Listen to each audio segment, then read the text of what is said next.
Hello there, greetings and good evening indeed, and many thanks for joining us on Rwanda Television News. We do hope you had yourselves a great and productive, but as well as a fruitful day to those who had the chance to.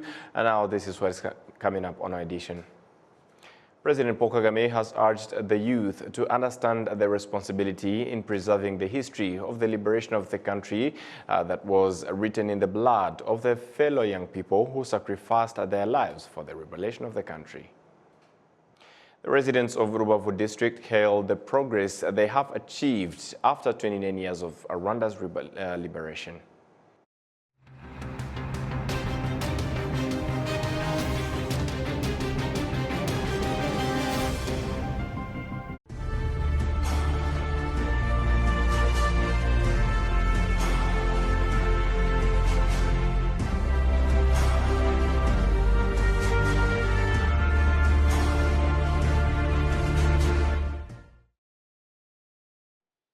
Greetings once again, and as we get to a night before celebrating for the 29th time Rwanda's liberation, it's my great pleasure to wish you all Rwandans a happy Liberation Day. And as we kick off tonight, still related to the matters of our Liberation 29, President Paul Kagame has urged the youth to understand their responsibility in preserving the history of the liberation written in the blood of their fellow youth who sacrificed for the liberation of Rwanda.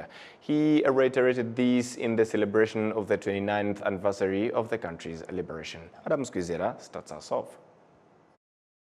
In a colorful event of the celebration of the Rwanda's 29th Liberation Day that took place at Kigali Convention Center on Sunday, in his speech, President of the Republic of Rwanda Paul Kagame addressed to the participants, he reiterated on the long history that Rwanda has gone through, saying that on 1st July, Rwanda was given independence, but the leaders of that time decided to return it to those who gave it to them. This is where he pointed out how inappropriate it could be to repeat such mistakes after the liberation of July 4th, 1994. Tariki ya mbere Nyakanga, myaka myinshi ishize. On 1st July, many years ago, it was so cold that we got independence, but after some days, we seem to be like returning back to them. On 4th July, what you call liberation, do you want to give it back to the ones that made it happen? Or people would be ready to do more difficult things that would preserve that liberation in our hands? That's the choice. You have to choose how to live. If you want to live in a bad condition, you will live like that. Since you know that someone who wants to live in bad condition, he never suffers. For itself, living idle and dormant results to poor living conditions. What is so hard is to live well, because living well requires you to work for it.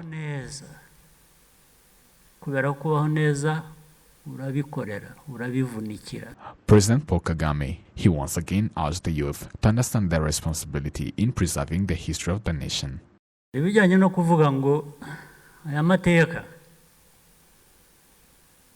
duhabwa cyangwa se twibuka ku itariki enye Nyakanga. There is this thing regarding to the history we remember on 4th July, which was written by blood of people. That's why it can't be erased by the other history that was written by pen. It is good to tell you this, since most of you here, you are young. I think many of you here, and in the country as well, from 18 to 30 years, are many, including you who are here. The ones who wrote that history through their blood were in that range of your age. For you who are in that range of their age, you have the responsibility to proceed that history, even if it can cost you the blood, in order to preserve that history, to not get erased by the ink. Between the age of 18 to 30, up to 40 years, you should do the same way as the people who wrote this history of the liberation we remember today. It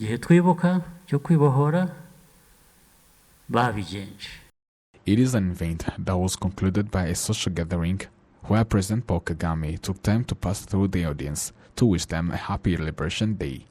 Adams Kwizera, RTV News. Thank you, Adams. Rubavu district residents are proud of the progress they have made or achieved after 29 years of the country's liberation.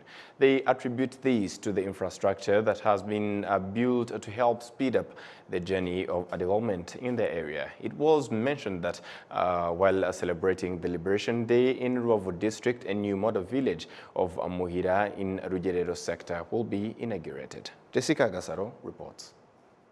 It has only been a day since 120 families were settled in the Muhira modern village in Rugerero sector, Rubavu district. Mujawango Malandrada is one of the victims of the disaster who is now living in this modern village. I appreciate this place. I thank Paul Kagame because he knows the widowed and the orphans and cares for all Rwandans. Because he looked at our problem and he knew we couldn't rent a house and said they get us a furnished house to live in, even if they had to build back our houses from the disaster. I should have a place to stay meanwhile. You understand how grateful I am for our leader. I thank him every day because I didn't know I'll be here. The village is equipped with necessary infrastructure, including kindergartens, hospitals, markets, roads, playground, etc. The houses they live in consist of 2 bedrooms, a kitchen, a bathroom, furniture and food to help them start their new life. Looking at the state and the model of the village they are going to live in, which coincide with the 29th celebration of the Liberation Day, they appreciate the progress they have made.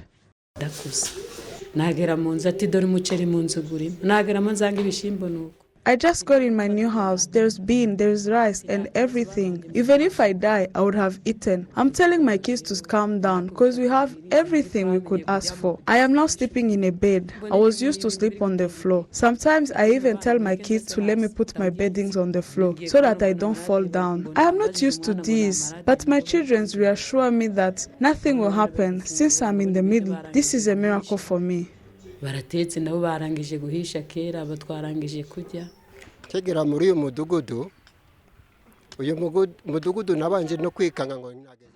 saw this village, I was surprised. I even thought that I just got to the America, but they told me it was in Rwanda. I really thank our president because he's looking the future for us. And I thank the brave men who fought for our country so we can have our liberation. And to this date, they are still fighting for all Rwandans to live well and fight against poverty. I also thank my country.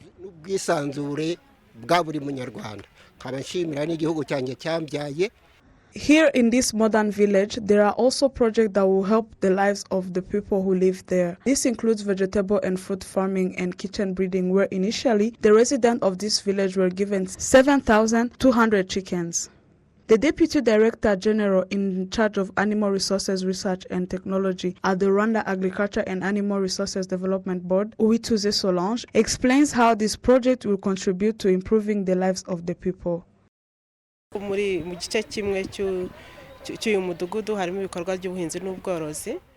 One side is the chicken breeding, 7,200 chickens. The plan is once they settle here, we will work with the Rubavu districts and we will put them in a breeding cooperative, teach them how the chicken breeding and they will be able to evolve for themselves. And concerning vegetables and fruit farming, it is still the government program of Akarima Kijikoni, so that every family can have at least 3 trees of fruits and vegetables, and the children can have a balanced meal, either they eat at school or at home.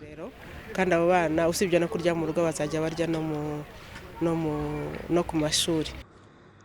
4th of July is the 29th celebration of the Liberation Day. The new village of Muhira in Rugerero sector will also be officially inaugurated. Jessica Gasaro, RwandaTV News. Private sector practitioners find a significant improvement in technology and infrastructure, which makes it easier for them to launch various services as well as large-scale technology projects. As Rwanda's development continues to manifest itself in all aspects of the country, technology was not left behind, as the private sector affirms that what has been achieved in the sector of technology in the last 29 years gives hope that things will change even more in the coming years. Regarding to our technology, we are the best. Like for us, we use various websites and social medias, which our clients get the bookings. Literally, we trade on the international market. through ICT. Rwanda aims to be the hub of economy and technology services. Norskin is one of the companies that is expected to make a significant contribution in this sector.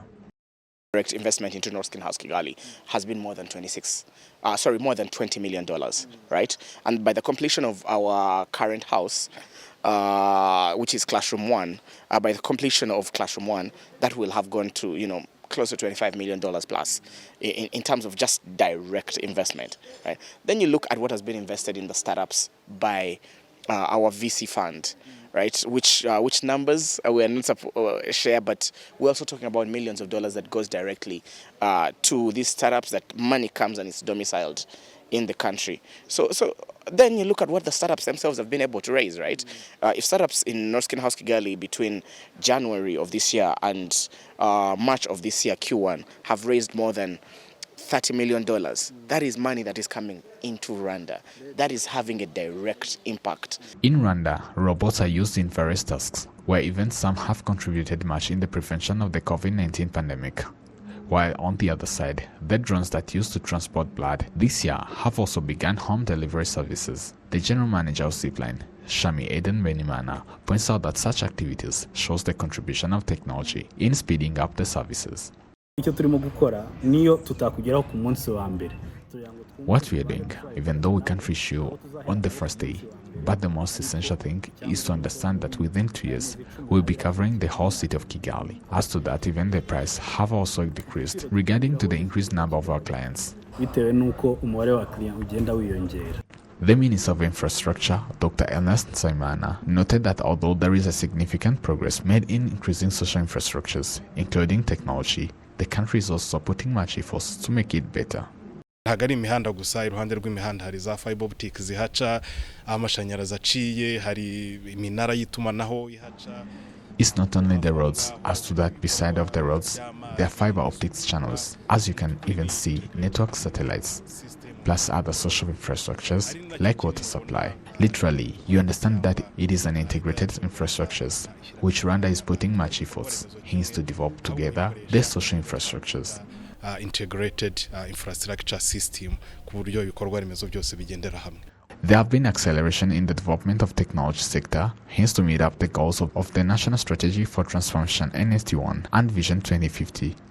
Since 2010, Rwanda started to invest in the expansion of the internet broadband connectivity countrywide, which resulted to a current 95% of the internet coverage. Adams, Kwizera, RTV News. Thank you, Adams. And wrapping it off to Kwibohora 29, but this time around related to education matters. Close observers of Rwanda's education sector say 29 years after the country's liberation, the quality of education has greatly improved, and the increase in the number of international universities locally reduced the number of students who go abroad for studies. We have the details. Rwandan students enjoy studying with their peers from other countries because they learn a lot from them. Their parents and guardians hail the use of international programs such as Cambridge, which is currently being used in many local schools. These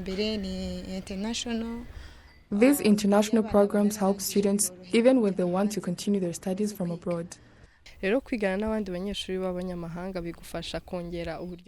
Studying with foreign students boosts your knowledge and communication.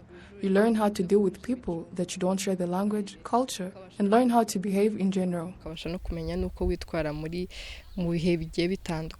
All the materials, all the resources that we use to implement this program are designed from Cambridge University.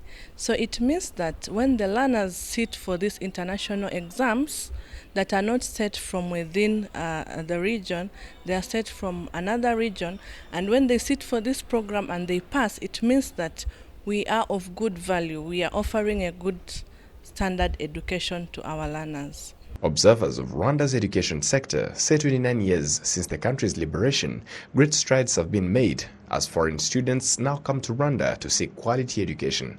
The Director General of the Higher Education Council, Dr. Mukankomeje Rose, says currently there are 5,000 foreign students in Rwanda.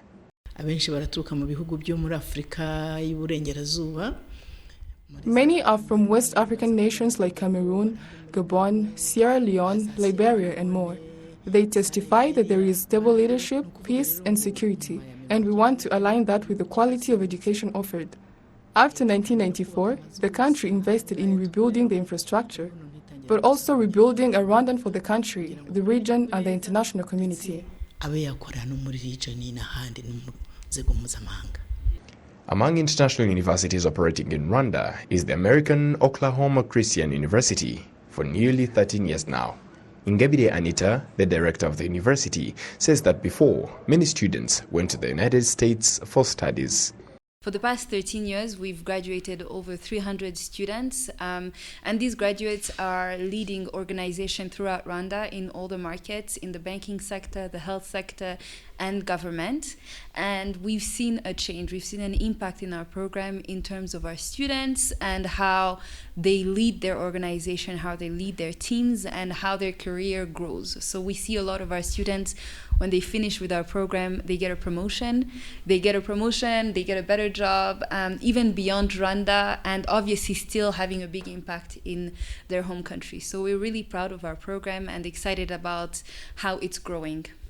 Jean-Pierre Mutambarungu, the Deputy Vice-Chancellor for Academic and Research Affairs at Kepler College, says that the institution prepares students to go to the job market ready to respond to emerging issues. The quality we offer is mainly on transferable skills. Our education is based on transferable skills and content-specific skills that equip students with the right attitudes and skills and competencies to be able to compete on a job market. We have also, our program also offers an opportunity for students to learn by doing, whereby we use case studies and scenarios from the workplace, and students get to talk about or to discuss those challenges in the workplace and how to solve them, so that once they graduate, they are able to fit in the job market. Between the 2006 and 2007 to the 2018-2019 academic years, 3,401 students were sent to study abroad. According to the Higher Education Council, the numbers have reduced significantly. In Rwanda, there are about 10 international universities and colleges that provide knowledge in various fields and are attended by Rwandan and foreign students.